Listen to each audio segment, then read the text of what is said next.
This is Spencer, your Tampa Bay wallpaper installer, coming to you from Tampa, Florida. And we are removing wallpaper. And it's one of the more tedious types of wallpaper to remove, very thin. And the backing, very strong backing. This is the backing, this is the shell. In this particular removal, we're dealing with 2 layers of wallpaper at the bottom. Underneath the chair rail, up on top, we're dealing with 1. And this particular wallpaper seems to be weak on these lines for some reason. And so when I remove it, here's what's happening to me.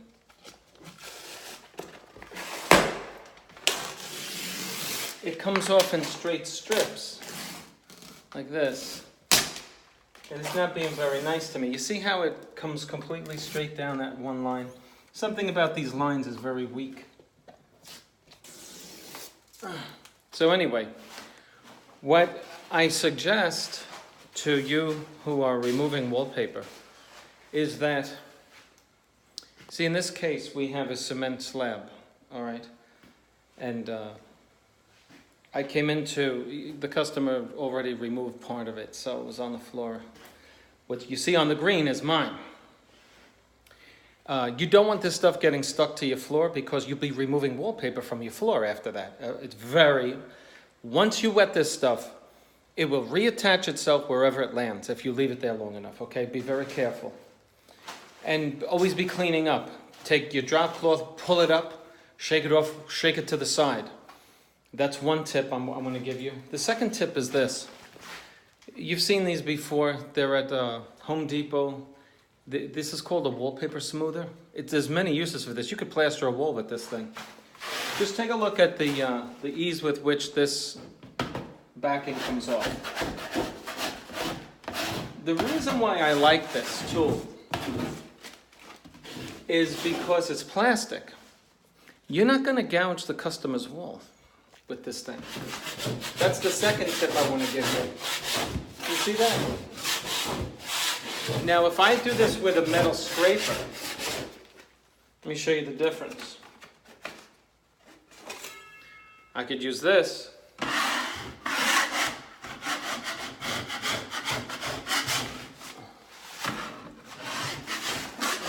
But I'm telling you right now, I suggest that you don't use it because it's a knife. It literally will shave into the wall.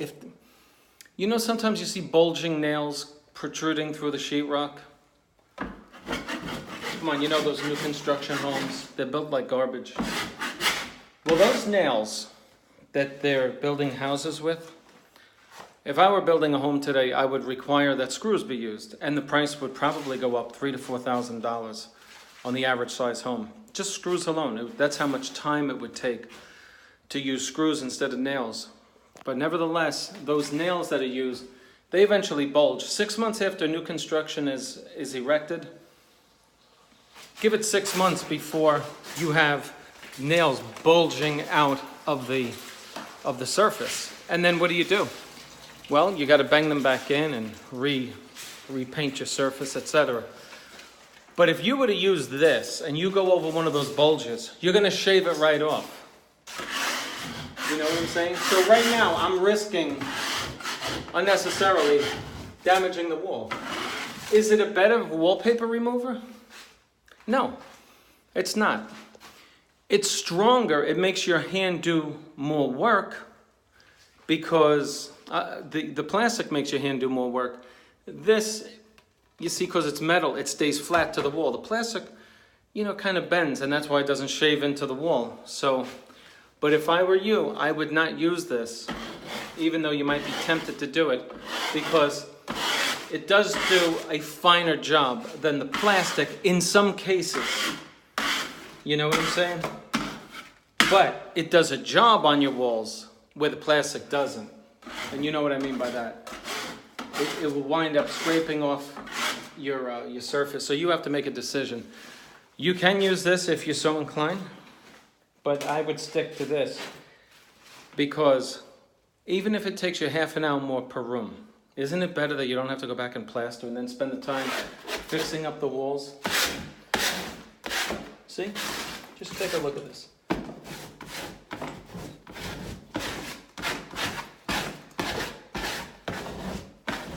There's no chance of scraping that wall with this thing.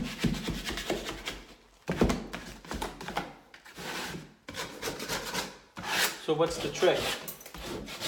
This backing has to be wet sufficiently in order for this to come off like this, you know? Also, what I like about this is it takes the glue off with it. You'll see the glue on your plastic smoother. When you go like this, look, and you look at it and you'll see when it's really wet that the glue comes off. Now, fortunately, the guy who put this up did a good job. A lot of these wallpaper hangers 30 years ago were using clay-based glue for lightweight wallpaper. Type 1 wallpaper, it's very lightweight. For 20-ounce wallpaper, this is generally when you start using clay-based glue, it's called 20-ounce. And so for most of the wallpaper you'll install in your home, you're going to be using either a glue that they provide or a lightweight clear strippable glue. So there you have it. So I gave you 2 tips during this video. I hope they're helpful to you. As I've said on previous wallpaper removal videos, patience is everything when you're removing wallpaper. Generally, in my experience, what I find that hampers a successful wallpaper removal is the lack of patience on the part of the person doing the removal. If you think this is going to come down because you wet it 1 time, think again. Twice, think again. 3 times, think again. Here's what happens. You're taking on too much space at one time. I would not take on more than 1 wall. This wall is 9 feet long. It's 8 feet high. This is far more than enough to deal with at one time. You have to wet it, then you have to wet it again. Once you start seeing the water running down the surface, the water's not doing anything. You have to wet it. You see where it's light up here? You know why it's light? You see that vent up there? That vent is throwing cool air on that. I turn off the air conditioning system because it's drying my water. It's not helping me out. And once it's wet and then it dries, you're back to square one. Keep it wet. If the water starts rolling down the surface, okay, you've wetted enough. Wait till it absorbs in, do it again. What it's doing is compromising the strength of the glue when you keep wetting it. And once you've done that and it comes off that easily, then you're good to start removing it. And you'll see that it generally comes off more easily where it's darker. Why is that? Look where it's light, right? It's dry, right? I'm not going to get that off. See how it's not coming off? Because it started to dry. Because I went very gingerly around the thermostat. So I applied less water, and therefore it's more dry. There you have it. You can get these at Harbor Freight for $2. When I go in there, I literally buy as many as there are on the shelves, even if it's 15 of them. I just take them because once you scrape these, sometimes people have nails sticking out of the wall, right? And then you jam this into that. Well, you can't use it for smoothing out wallpaper after this. This is also a wallpaper smoother.